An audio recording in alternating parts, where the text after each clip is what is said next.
The bathroom sink was full of hair, none of it hers. Clara froze in the doorway, one hand gripping the edge of the frame. The bulb overhead flickered and hummed, casting the small bathroom in a sickly, uneven glow. Dark strands, thick and slick, tangled in the basin, some curling over the edges and draping across the countertop. They were damp, glistening, almost alive, coiled in a way that made her stomach twist. She had lived alone for months. No visitors, no roommates, and yet, this impossible mass, was undeniably human hair.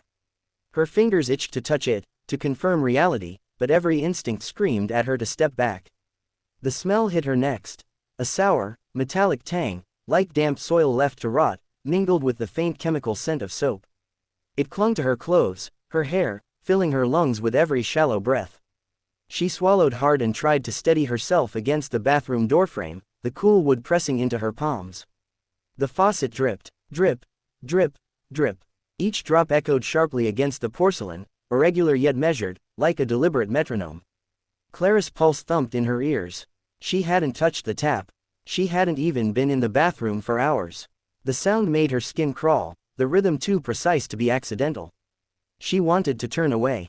She wanted to leave, lock the door, call someone, anyone, but her legs refused. Something in the hair held her, invisible and patient. Her eyes traced the strands, some stretched toward the counter, curling like thin, black fingers, others coiled tightly around the faucet, almost climbing it. A flicker of movement caught her in the corner of her eye. She blinked, and the strands settled again, perfectly still, as though nothing had happened. Clara's own hair itched against her neck. She pressed her palm to it, tugging at a loose strand. It felt different, somehow, compared to the hair in the sink. Softer, finer, less deliberate. Her fingers lingered over the mass anyway, trembling. She imagined it slipping through her grip, curling around her wrist, climbing, claiming. A scratching sound came then, faint and deliberate.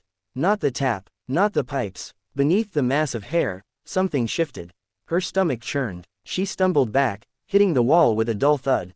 The scratching stopped. Silence returned, heavy and suffocating, pressing against her eardrums. Clara told herself it had to be exhaustion. She had worked late, skipped dinner, let the apartment grow cold and silent.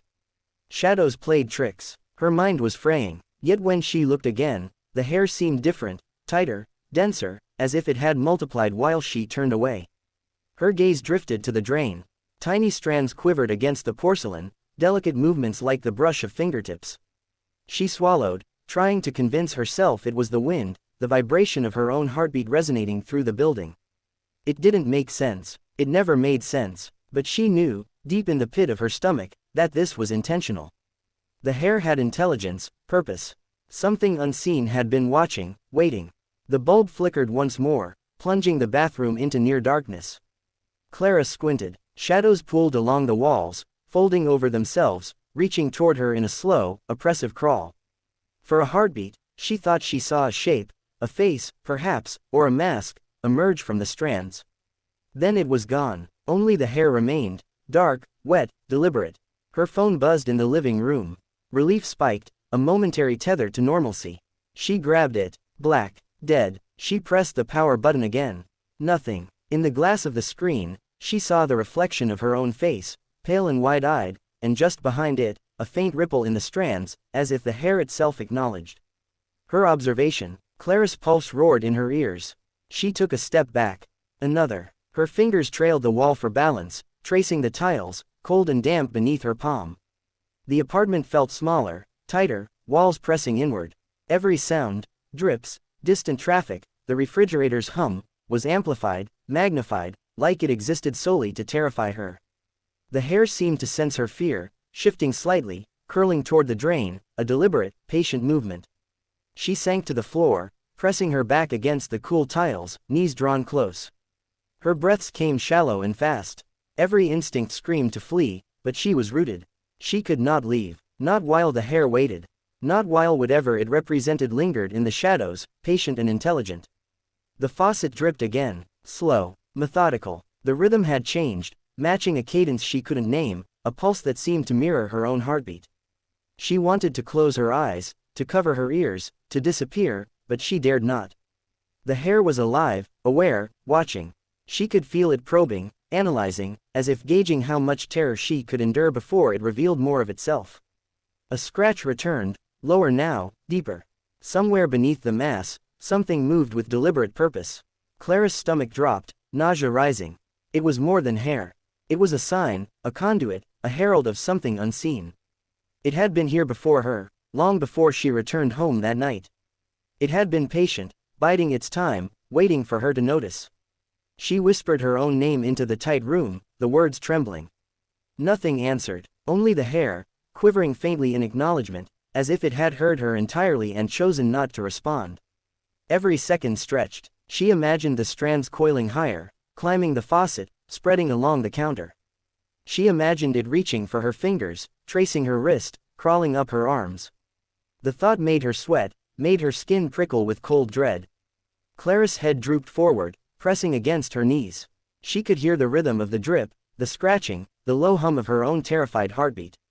The room had become alien, oppressive. She could not remember when she had last felt truly safe in this apartment. Perhaps she never had. Perhaps it had been watching her all along, in every shadow, every corner, every quiet moment she thought she was alone. The hair shifted again, a faint ripple running through the tangle, deliberate and measured. She dared to lift her eyes. The strands had begun to stretch toward the edge of the sink, inching along the porcelain, exploring, testing. Clara's chest constricted with panic. She could not escape it. She could not control it. She could only watch. For a brief, terrifying moment, she thought she saw movement deeper within the pile, a form crouched and impossible, observing her, its presence intelligent and deliberate. Then it vanished, leaving only the hair, wet, tangled, patient. She pressed herself harder against the wall, knees trembling, palms cold on the tile. And she understood, deep in her bones, a certainty that made her skin crawl. She had never been alone. Not really. The apartment, the hair, the shadows, they had been watching. And now they had noticed her. The faucet dripped one final time. Slow, methodical, patient. Clara did not scream. She did not move. She could do nothing but stare at the sink, at the living hair, at the silent, unbroken promise beneath the surface. The watching was not over. It would not end. She heard someone whisper her name from inside the closet. Mara froze mid-step, the mug of lukewarm tea trembling in her hands. The apartment was otherwise silent, the hum of the refrigerator low and steady, the occasional creak of the old building settling beneath her feet. A draft moved across the floor, carrying the faint, musty smell of her closet clothes, and the single bulb overhead flickered, casting long, trembling shadows along the walls. She told herself it was just the wind, or her imagination. She had been tired, too tired, yet the whisper came again, soft, deliberate, coaxing, Mara. Her heart thudded against her ribcage. She could feel the warmth of the mug seeping into her fingers, the condensation slick against her palms, grounding her. She leaned forward, squinting into the darkness. The closet door was slightly ajar, a thin vertical line of shadow splitting the muted glow of the bedroom. She hadn't left it like that, she always shut it completely. Her own hands were certain of it. Mara set the mug down on the bedside table. Her fingers brushed the cool metal lamp, the surface smooth and familiar. She forced herself to take a breath, slow and deliberate. It's nothing. The whisper had to be nothing. Yet her ears strained. The soft rustle of fabric, coats, sweaters, hanging neatly, shifted ever so slightly, almost imperceptibly, as if something inside had stretched, rearranged itself in response to her attention. Her skin prickled. She reached out, fingers grazing the edge of the closet door. It was cold, the paint peeling slightly where she had bumped it countless times before.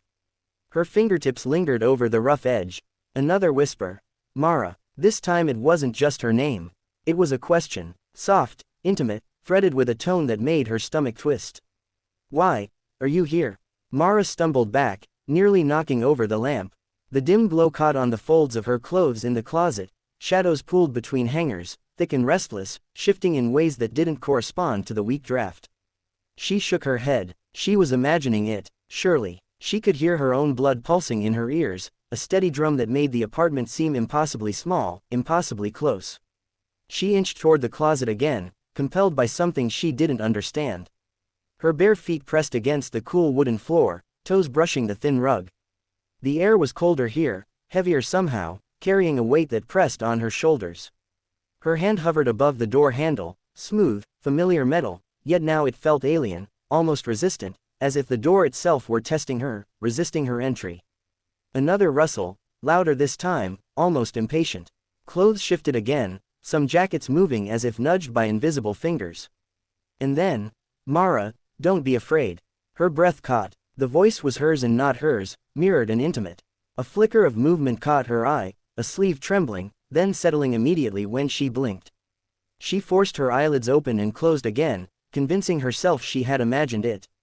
And yet the whisper persisted, now following her as she stepped backward, its cadence mocking her uncertainty. "Mara, closer, closer." Her phone lay on the bed, its screen dark. She reached for it, fumbled with her trembling fingers. A soft vibration. She snatched it up, and for a heartbeat, the screen reflected the closet's narrow opening. Something shifted in that reflection, just at the edge, an outline darker than the shadows, thin, crouched, impossibly still. Mara yanked her gaze away. The air seemed thicker, heavier, as if the room itself were aware of her fear. She pressed her back to the wall, fingers scraping against peeling wallpaper. The whisper changed, curling around her mind like smoke. "You shouldn't have come back." Her pulse spiked. That line, "come back," was impossible. She hadn't left. She had been home all evening, reading, cleaning, trying to ignore the insomnia clawing at her skull. Her rational mind faltered. Every instinct screamed at her to leave, yet her feet remained glued to the floor, drawn closer despite the panic surging through her. The bulb above flickered again, and for an instant, Mara thought she saw a face behind the clothes. Not her own, not human, but a glimpse of pale skin, hollowed eyes, lips curling in the faintest, impossible smile. She blinked. The shadows were empty. Her mind reassured her, had to reassure her, but the rustle of fabric continued, deliberate, responsive. The closet door creaked, ever so slightly, in a rhythm that matched her heartbeat. Closer, closer. The words didn't come from anywhere specific, they seemed to fill the apartment, pressing against her eardrums, curling into her thoughts. She pressed both hands to her ears, trying to block it, but the sound penetrated, intimate and invasive, a presence she could not deny. Her fingers found the edge of the door again. She traced it, trying to measure, to understand.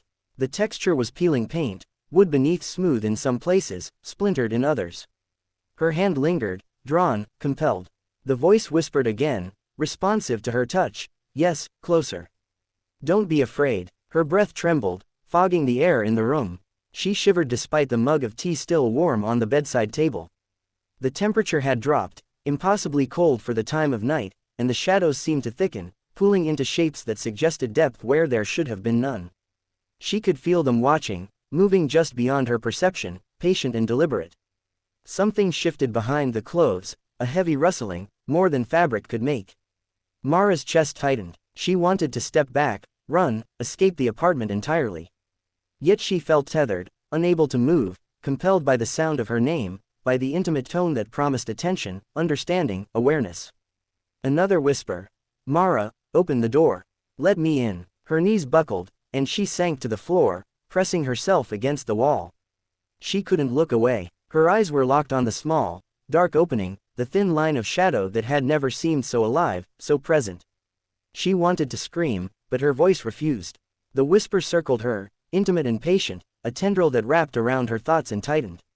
Minutes passed, or hours, she could not tell.